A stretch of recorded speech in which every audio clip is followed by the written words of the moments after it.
halos 6 na taon na rin pala akong gumagawa ng vlog. At ang isa sa mga dahilan kung bakit ko ito ginagawa ay para maipakita at malaman ng mga anak ko yung mga ginagawa ko dito sa ibang bansa.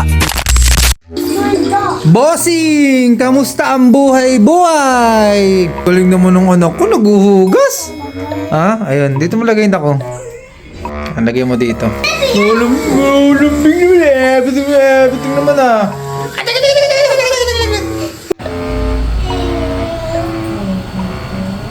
Ang babata pa ng mga anak ko nang iniwan ko sila para magtrabaho sa ibang bansa. Ang kailangan ko lang ay ipaintindi sa kanila kung bakit ako ng ibang bansa. Ayan, sa mga anak ko dyan, kay Yeshang, kay Jinjo, kay Angela, kay Gabgab. So ganito lang yung ginagawa ng papa nyo rito sa Korea kapag walang pasok Sabado-Linggo. So ang ulam natin ngayon, galunggong. So matagal na rin kasi ako hindi nakakain ng isda eh. Kaya solid to guys. Then yung karne ko naman, imamarinate ko lang yan para may makain tayo ng Lunes hanggang Biyernes, di ba? Tipid-tipid na tayo ngayon. Alam niyo naman, dumadami na lahi ko eh. Peace! So ayun po what's up po sa inyo mga kaibigan, nakauwi na nga po pala tayo. So magpapabox nga pala tayo ito na yung nabuo ko na box sa buong taon. So paunti-unti ko lang siyang pinupuno. At ayan na nga, puno na agad siya. So binili ko na nga pala yung mga kakailanganin ko kung sakaling ayoko na dito sa South Korea. So bumili na ako ng guys, welding machine. Ayan welding machine, bumili na ako para in case na may masira sa bahay namin, yung mga gate, yung mga pinto or yung mga tawag doon, bintana, ako na lang mag-aayos. Ang mahal kasi ng labor sa Pilipinas mga kaibigan. So labor pa lang, 1 kilong bigas na. Ay hindi, 1 sako na pala, diba? May mga tools na rin ako naibili. Ay gago, natanggal. So nandito yung mga tools. Buksan natin. Ayan ito yung mga napulot ko noong mga panahong nagpupulot pa ako ng mga gamit. Ayan, ito bigay ng mga Koreano yung mga damit. Ito na naman yung mga jacket ko So uuwi ko na yan kasi hindi ko na rin kakailanganin. And then yung nakuha kong rice cooker guys, yung mga tools nasa ilalim na, kumpleto na yan, ibabalot na lang. Hindi, ititape na lang pala to. So yun lang, peace out. So magsasayang muna tayo guys, gutom na ang mga bihog. So ganito lang kami magsayang dito Kasi 9 na araw na walang pasok, kaya kailangan naming kumain ng marami. Kasi twice a day lang kaming kumakain. Swertihan na lang kapag 3. Alam nyo naman, maghapon tulog. Sayang lang natin.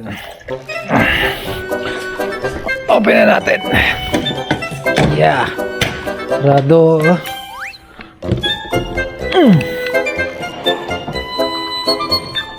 Okay. So ulam naman ang lulutuin natin. Hello guys, magandang gabi sa inyo So nagba-barbecue kami ngayon. So ganito yung mga ginagawa ng Korean kapag malamig. Tamang barbecue lang kami. So ang kinakain namin is sugogi. So yan, pinagba-barbecue ako nung Koreano. Kahit hindi ko na nagawa yung vlog ko, kaka-barbecue yan. Sa 1 linggo, halos 3 beses kaming naggaganito. Sarap na ito guys Lah, nasunog na. Ako ang tagapag-barbecue niya. Mamaya akit na yun, papakita ko sa inyo kung sino yung panjang namin. Malupit yun. Ang hinihiwa namin Ayan guys, mahal to, 1 kilo nito 1,000 ata. Tamang buraot lang tayo. So ito yung finished product. Ang item Stop. Tignan pa natin. Sosaw natin dito sa sa oil. Sesame oil. Kasi ito. Tapos so kaya tayo ng loto guys, baka manalo daming tao. 안녕하세요. 그 차등요? 감사합니다. 안녕하세요. Loto natin, baka manalo tayo guys. So ayun guys titingnan na natin, baka nanalo na tayo. Kapag nanalo ako, alam nyo na gagawin magbabalato tayo. Kalahati na mapapanalunan ko, ibabalato ko sa inyo. So check na natin kung may baka tumama tayo. Ay, konti lang. Tingnan natin. Okay ni Nana. Sa 5 taya ako, 2 lang. Grabe naman yun, 31 saka 34 lang. Wala talaga, kamalas-malas talaga Tingnan nyo guys ayan lang 1, 2, 50. Yawa. So ayun po what's up po sa inyo mga kaibigan, update lang tayo So papunta nga pala ako sa KT Foreigner Center kasi may promotion daw sila ngayon. So doon na lang natin alamin kung ano ba yung mga promotion nila. Let's go! Oh, thank you.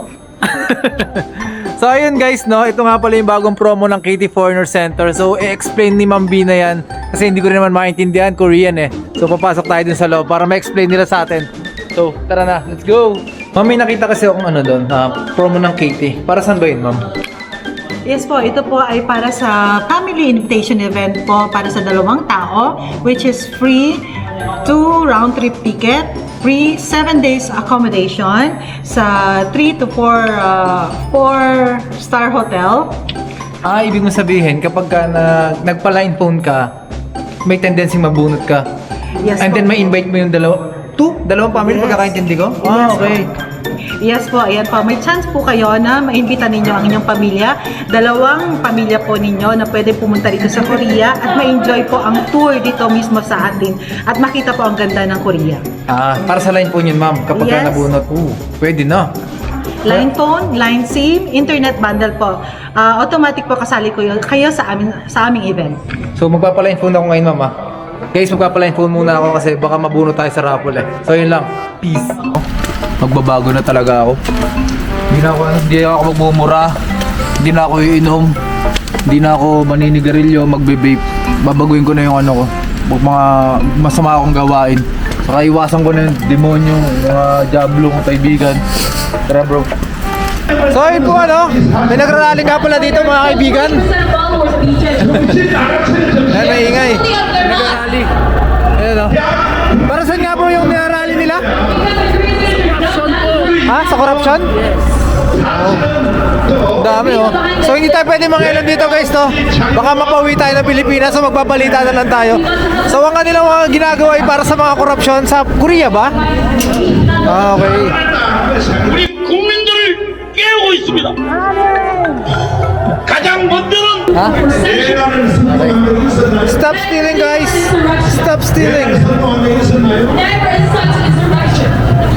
Mga anak, dito na muna nagtatapos ang ating kwentuhan ngayong araw.